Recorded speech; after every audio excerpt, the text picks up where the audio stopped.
السلام علیکم ناظرین، الہند گلوبل نیوز کی براہ راست نشریات میں آپ حضرات کا خیر مقدم ہے۔ آج ہمارے بیچ مفتی طاہر نقاش صاحب ہے، جو بدعت سے بچنے کے لیے شریعت کے اصول کے مطابق زندگی گزارنے کا طریقہ ہم سے شیئر کریں گے، اس لیے آپ بنے رہے ہمارے ساتھ۔ سب سے پہلے مفتی صاحب آپ سے پوچھنا چاہیں گے کہ جو یہ بدعت ہے آخر یہ ہے کیا؟ بدعت کی کیا تعریف؟ الحمد للہ رب العالمین والصلاة علی رسولہ الکریم، اما بعد۔ محترم رئیس صاحب، آپ کے ذریعہ یہ بات ہم کہنا چاہیں گے، بدعت کس کو کہتے ہیں؟ بدعت دراصل سنت کی ضد ہے۔ سنت رسول نازنین صلی اللہ علیہ وسلم کے طریقے کو کہتے ہیں، وہ طریقہ جو رسول نازنین صلی اللہ علیہ وسلم نے خود رائج کیا یا حضور صلی اللہ علیہ وسلم کے صحابہ کے ذریعہ سے امت میں ترویج پایا، اسے سنت کہتے ہیں۔ دوسرے معنی میں اگر بدعت کی تعریف کی جائے تو حضرت علامہ انور شاہ کشمیری رحمۃ اللہ علیہ نے بدعت کی تعریف کی ہے کہ وہ چیز، وہ عمل جس کا قرون اولا مشہود لہا بالخیر، نبی رحمت صلی اللہ علیہ وسلم کا زمانہ، صحابہ کا زمانہ، تابعین کرام علیہم الصلاۃ والسلام کا زمانہ، یا تابعین کرام رحمہم اللہ کا زمانہ، اس زمانہ میں جس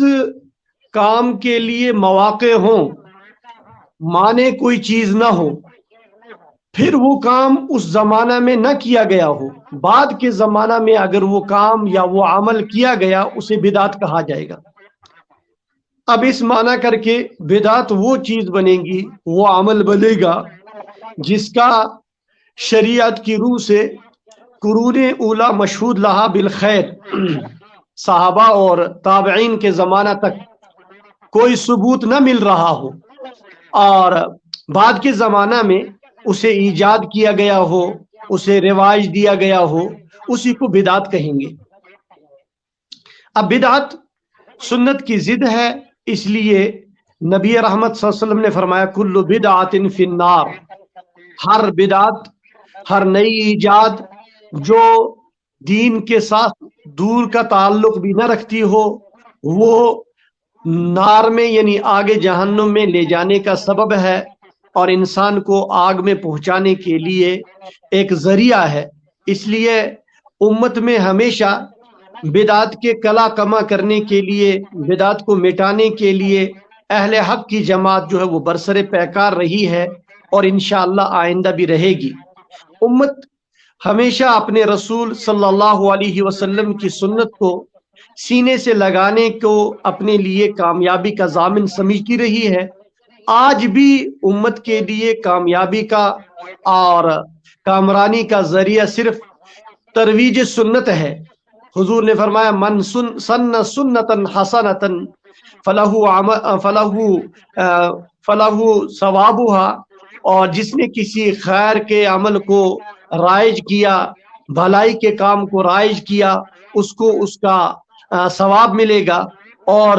اس پر جتنے لوگ عمل کریں گے اس کا بھی ثواب ملے گا۔ پھر اسی حدیث میں لفظ آگے ہیں وَمَن سَنَّ سُنَّةً سَيِّئَةً فَلَهُ وِزْرُهَا وَوِزْرُ مَنْ عَمِلَ بِهَا، جس نے کسی بدعت اور خلاف شریعت عمل کو رائج کیا، اس کو اس کا وبال اٹھانا پڑے گا، اور جتنے لوگ اس کی اس رائج کردہ سنت، رائج کردہ بدعت پر عمل پیرا ہوں گے، ان کا جو گناہ ہے وہ بھی اسی رائج کرنے والے، ایجاد کرنے والے کے سر جائے گا۔ جزاک اللہ۔ جس میں کہ آپ نے فرمایا کہ جو نئی چیز ہے دین میں ایجاد کرتا، جس کو دین کا جز لوگ سمجھتے ہیں، حالانکہ وہ دین سے اس کا دور کا تعلق نہیں ہوتا ہے، وہ بدعت کہلاتا ہے۔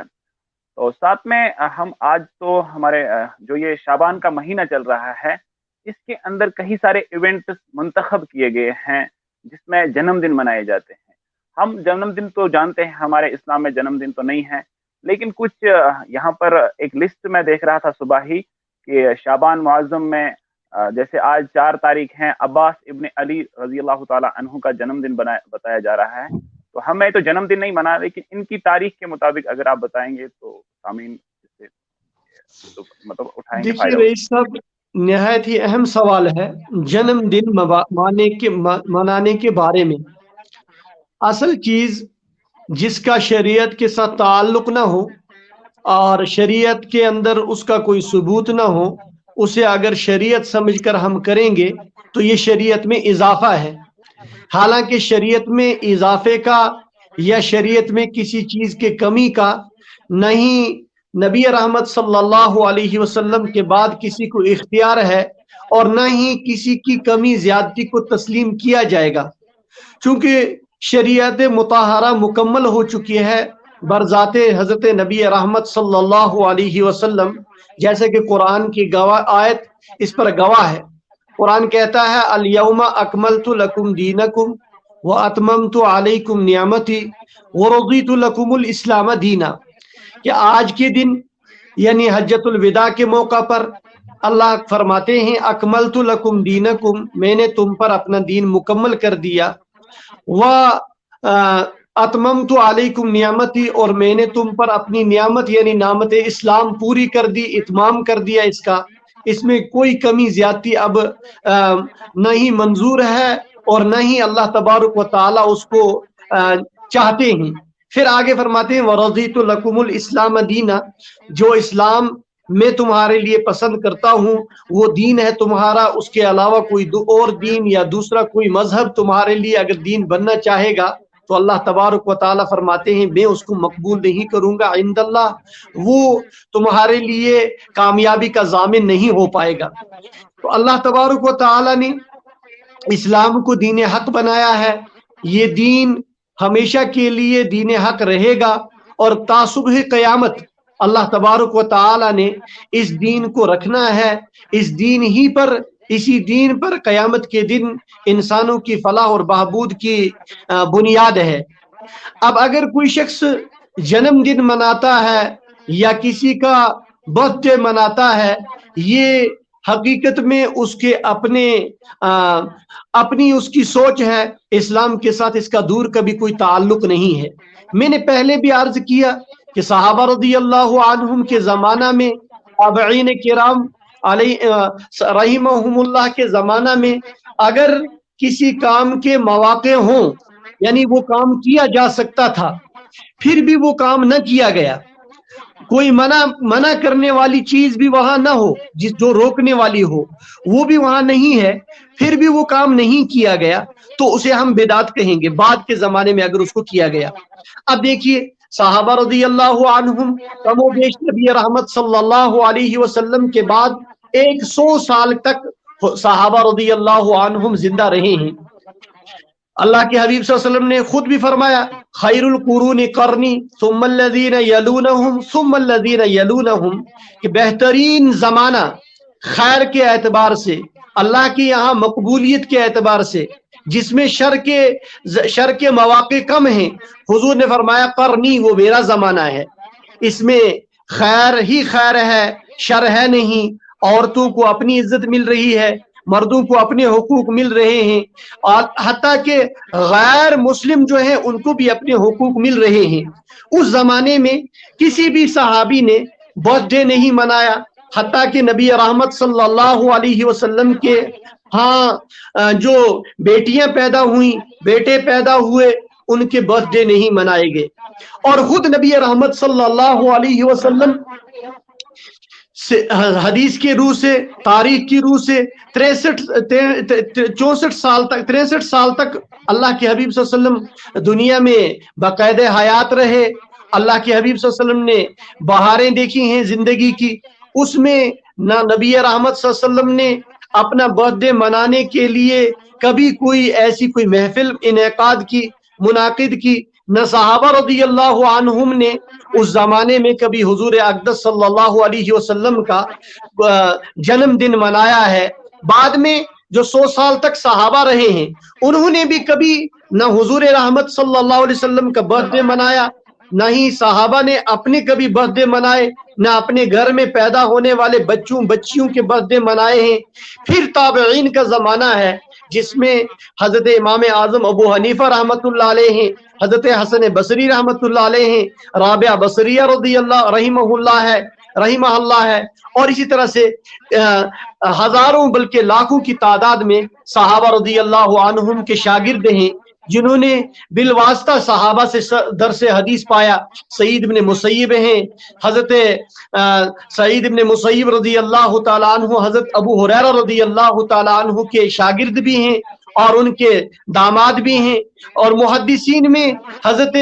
زہری رحمہ اللہ ہیں۔ اسی طرح ان کے بعد ان کے شاگردوں میں امام بخاری رحمہ اللہ، امام احمد بن حنبل رحمۃ اللہ علیہ، امام شافعی، امام مالک، امام احمد بن حنبل، امام محمد، امام ابو یوسف اور دیگر جتنے بھی تابعین یا تبع تابعین ہیں، ان میں سے کسی کے بارے میں بھی تاریخ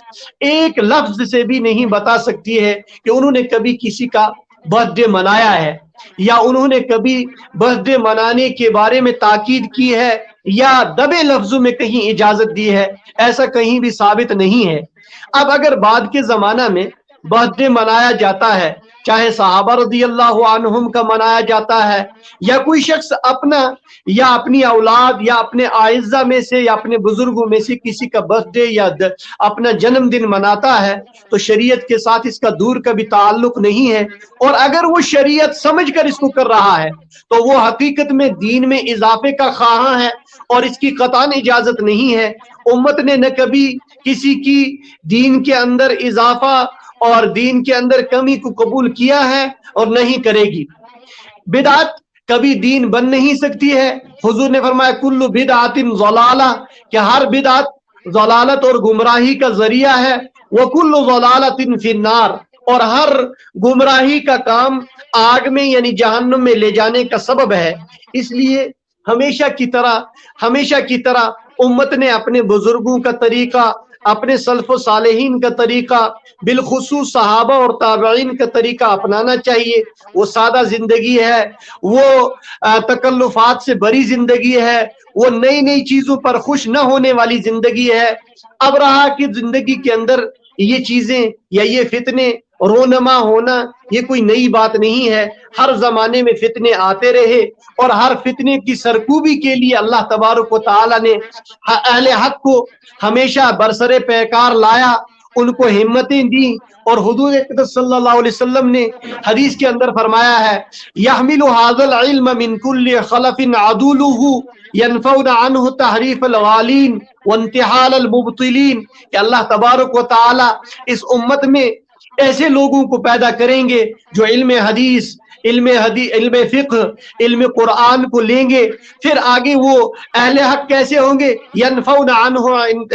تحریف الغالین، وہ غلو کرنے والے اور دین میں نئی نئی چیزیں پیدا کرنے والے لوگوں کی جو تحریفیں ہوں گے ان کو وہ منع کریں گے، دین سے ان کو کاٹ کر دور پھینکیں گے، دین کے اندر نئی جوڑ پیدا کرنے والی چیزیں یا نئی پیوند لگانے والی چیزوں کو وہ ہٹائیں گے۔ انتحال المبتلین، باطل پرست لوگوں کی جو انتصاب ہوں گے، دین کی طرف نئی چیزیں نسبت کرنے والی ہوں گی، ان کو وہ کاٹ کر پھینک دیں گے اور چھٹا ہوا دین لوگوں کے سامنے پیش کریں گے۔ علماء حق کی وہ حق جماعت اور وہ برسر پیکار جماعت اور وہ ایسی جماعت جس کو اللہ تعالیٰ نے ثابت قدمی سے نوازا ہے، وہ آج بھی موجود ہے، جس کے کارندے آج بھی دنیا کے کونے کونے پر چپے چپے پر پھیلے ہوئے ہیں، وہ کبھی بھی اس چیز کو تسلیم کرنے کے لیے تیار نہیں ہوں گے۔ ہم آپ کے اس چینل کے وساطت سے، اس کے وایا امت کو یہ پیغام دینا چاہتے ہیں کہ اگر کوئی دین میں اضافہ کرنے کا خواہاں ہے یا دین میں نئی پیوند لگانا چاہتا ہے، اس کی اس چیز کو قطعاً تسلیم نہ کیا جائے۔ حضور اقدس صلی اللہ علیہ وسلم کی احادیث، صحابہ رضی اللہ عنہم کی تعلیم اور تابعین و تبع تابعین کا عمل ہمارے لیے مشعل راہ ہے، اور وہی ہمارے لیے زاد راہ ہے۔ اسی کو تسلیم کیا جائے، اسی کو مانا جائے، اسی پر عمل کیا جائے، وہی ہمارے لیے اللہ تبارک و تعالی کی طرف سے رہنمائی ہے۔ جزاک اللہ، خوب یہ سمجھ لیا ہوگا ہمارے ناظرین اس وقت لائیو دیکھ رہے ہیں کہ جنم دن